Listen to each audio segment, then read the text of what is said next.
हिंदुस्तानी पाकिस्तानी बहन बहन यात्री डॉक्टर है ना। हेलो सत श्री अकाल। हाँ बाय पाकिस्तान। साडा दिल दिल्ली ਤੁਹਾਡਾ दिल Lahore. Just making a little YouTube video. अच्छा। It's your first time in Pakistan? No, about 5 times. 5 times? Yeah. How will you feel about Pakistan? I love it. Pakistan Zindabad. That's great. Do you have to come to India? नमस्कार दोस्तों, स्वागत है आपका हमारे YouTube channel alt history में। और आज हम जिस खबर के बारे में बात करने जा रहे हैं वो खबर है ज्योति मल्होत्रा की, जिन पर आरोप है कि उन्होंने भारत में रहकर पाकिस्तान के लिए जासूसी की है।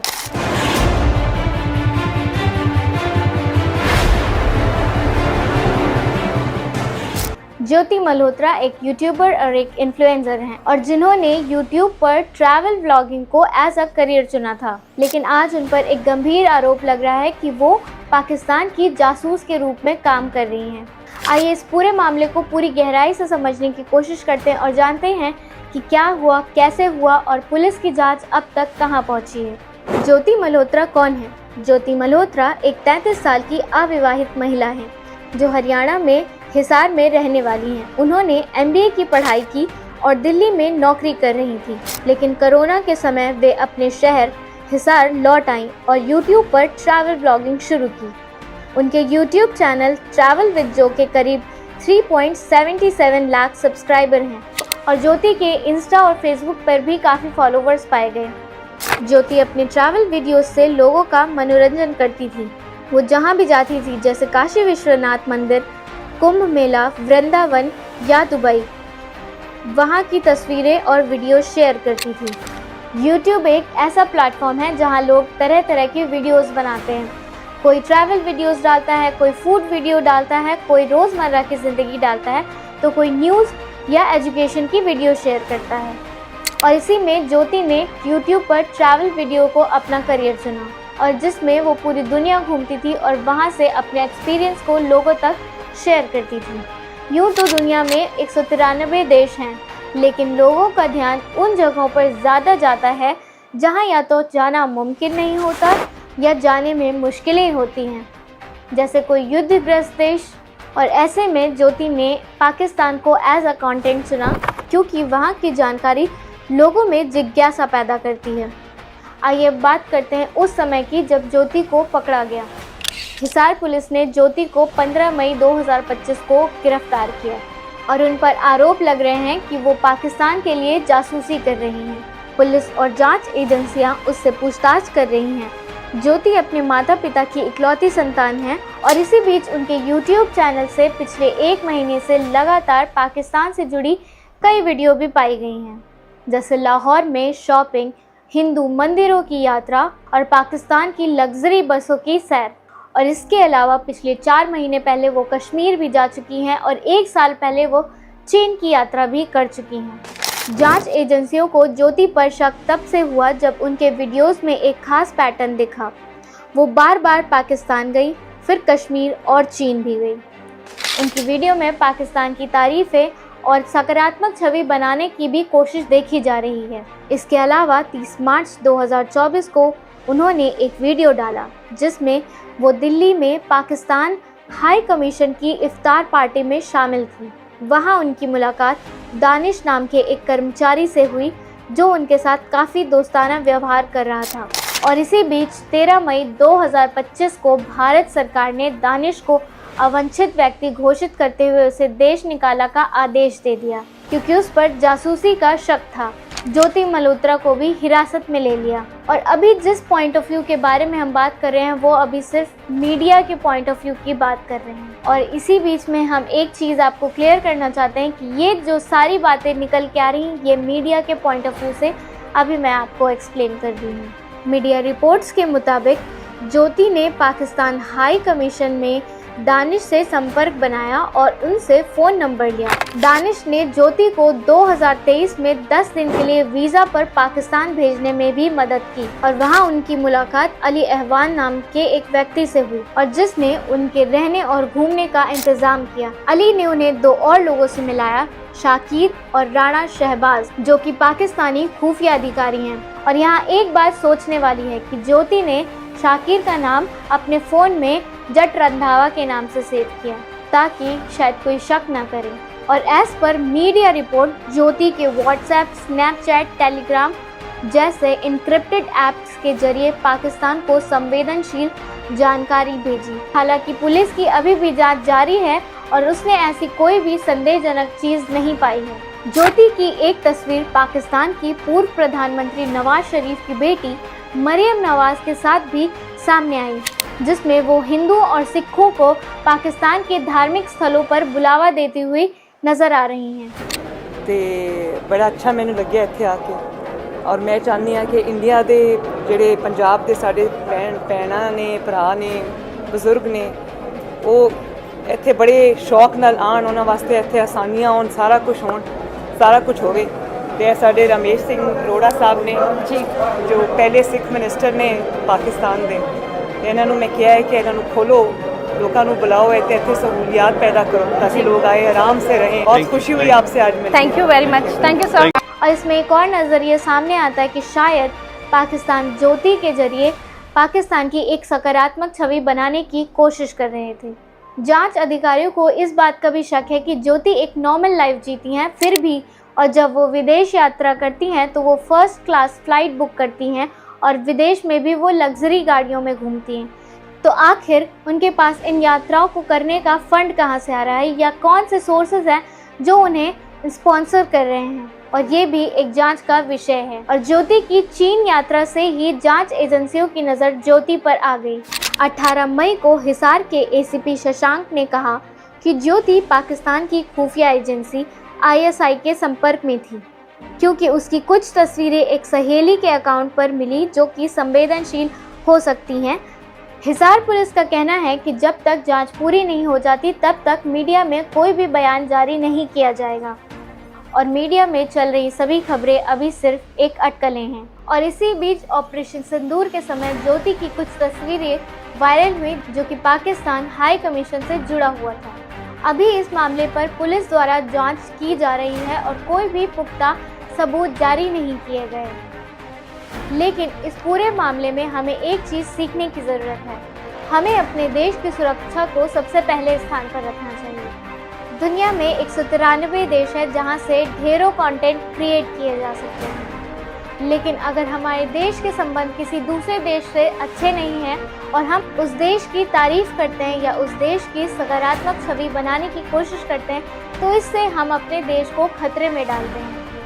जांच के आधार पर अगर ज्योति की नीयत साफ रही तो उसकी सच्चाई सामने आएगी और पूरी बात जांच के द्वारा साबित हो जाएगी। लेकिन ज्योति की अगर नीयत साफ नहीं होगी तो इससे हमें एक सबक मिलता है कि हमें अपने देश के प्रति लॉयल होने की ज़रूरत है। कि अब इस कहानी को एक और नज़रिए से देखने की कोशिश करते हैं। आमतौर पर अगर कोई इंसान दूसरे देश का वीज़ा अप्लाई करता है तो वो वीज़ा पाना इतना आसान नहीं होता है, पर ज्योति ने अपने ट्रैवल ब्लॉग्स का बताकर पाकिस्तान जाने का प्लान किया और उसके लिए उन्होंने वीज़ा के लिए अप्लाई किया। और यूँ तो पाकिस्तानी वीज़ा आसानी से नहीं मिलता है, तो उन्होंने बैसाखी के फेस्टिवल जाने का प्लान किया और इन्फ्लुएंसर होने के नाते उन्हें जाने की परमिशन भी मिल गई।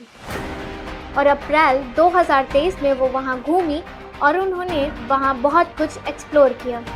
और इसी बीच दानिश के ज़रिए, जो कि दिल्ली में हाई कमीशन में बैठा है, उसने ज्योति को 3 लोगों से मिलाया जो कि PIO पाकिस्तान इंटेलिजेंस ऑपरेटिव के जासूस थे, अली, शाकिब और राना। और वहीं पे अली ने उसकी रहने, खाने और घूमने में उसकी मदद भी की। ज्योति 2024 में फिर वीज़ा अप्लाई करती है और बैसाखी फेस्टिवल में जाने का प्लान करती है, और इस बार फिर दानिश उसकी हेल्प करता है। और इसके बाद वो चीन जाती हैं और यहाँ से वो आती है शक के घेरे में। और इसी बीच वो अपने व्लॉग्स में कुछ ऐसी वीडियोस भी दिखाती हैं जो कि सेंसिटिव एरिया होते हैं, जो कि देश की सुरक्षा की नज़रिए से सही नहीं है। ये दुश्मन देश को जानकारी दे सकते हैं। और चीन की यात्रा के बाद वो कश्मीर भी जाती हैं और पहलगाम भी जाती है।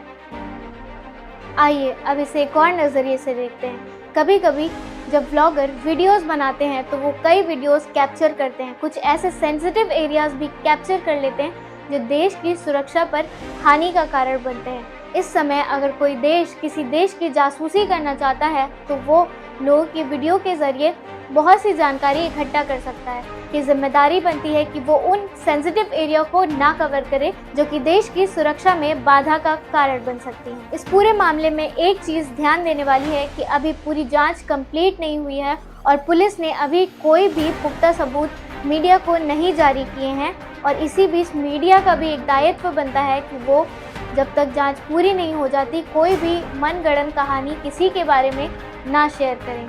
हालांकि अभी तक ज्योति के खिलाफ कोई पुख्ता सबूत नहीं मिले हैं कि उसे डायरेक्ट जासूस कहा जाए, लेकिन इस बीच कुछ बातें ऐसी भी हैं जिन पर गौर करना बहुत ज़रूरी है और इन पर जांच करना बहुत ज़्यादा ज़रूरी है। और इसमें ज्योति का बयान भी ज़रूरी है कि आखिर उसने नंबर अलग नाम से क्यों सेव किया।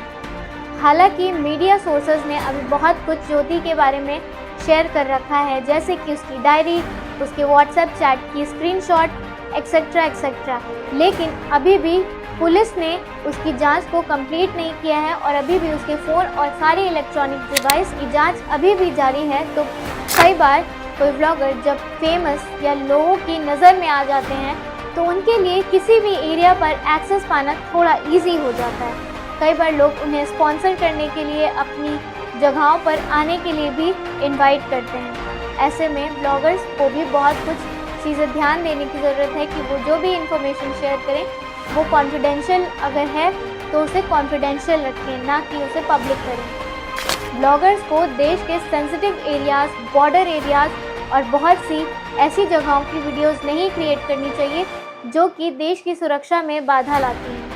और इसी बीच जब तक जांच जारी है, या तो हम एक नतीजे पे ये आ सकते हैं कि ज्योति जासूस है, और दूसरा पहलू ये भी हो सकता है कि शायद ज्योति कुछ लाइक, सब्सक्राइब और शेयर के चक्कर में कुछ ऐसे ही झांसे में आ गई। ओवरऑल अभी भी बहुत सी कड़ियाँ हैं जिन्हें अभी भी खुलना बाकी है, और इसी बीच अगर अपनी हम कोई राय बना लेते हैं तो ये कोई सही बात नहीं है। और इस बीच हमें ये भी समझने की ज़रूरत है कि मीडिया को और सभी लोगों को हमेशा सतर्क रहना चाहिए। भारत की सारी जानकारियों को देने से पहले सोचना चाहिए कि वो कई बार भारत की बहुत सी जानकारी मीडिया पर दिखाने के चक्कर में वो बहुत कुछ शेयर कर देते हैं। बहुत सारी हथियारों के बारे में डिटेल में बताने लगते हैं, बहुत सारी खुफिया जगहों का इंटरव्यू करने लगते हैं और लोगों का इंटरव्यूज़ करते हैं। और इस समय वीडियो के ज़रिए जासूसी बहुत आसान हो गई है कि लोग किसी भी तरीके से किसी भी जगह की वीडियोस देख सकते हैं, वहाँ की एंट्री, एग्ज़िट, हर चीज़ की जानकारी आसानी से ले सकते हैं।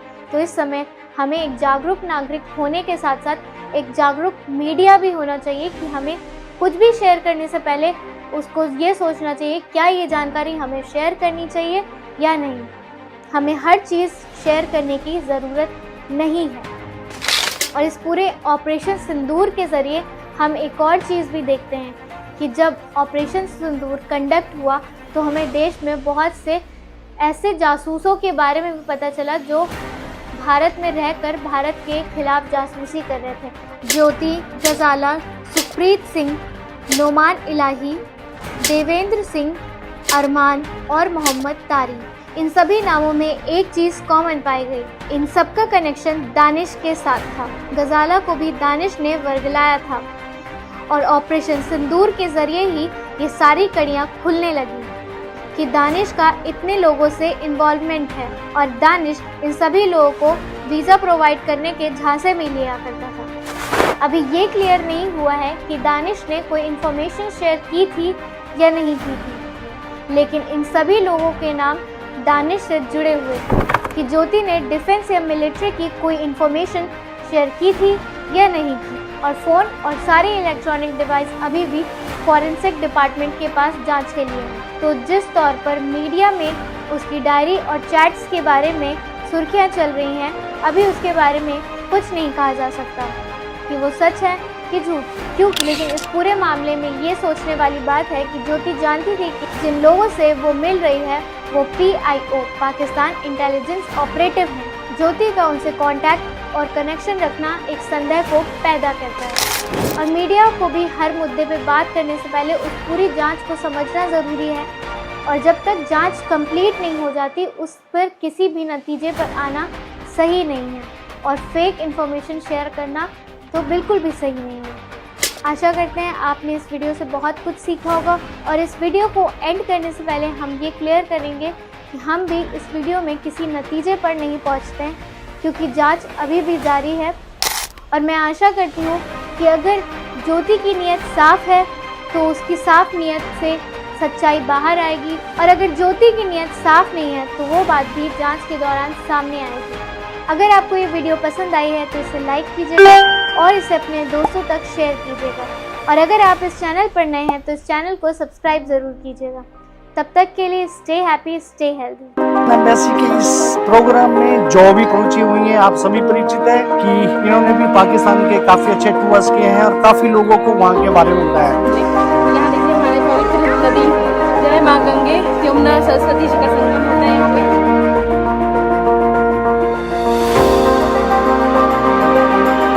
पिलग्रिम वीज़ा होता है वो साल में सिर्फ 2 बार दिया जाता है। एक डेट ऑफ जर्नी है 23 फरवरी।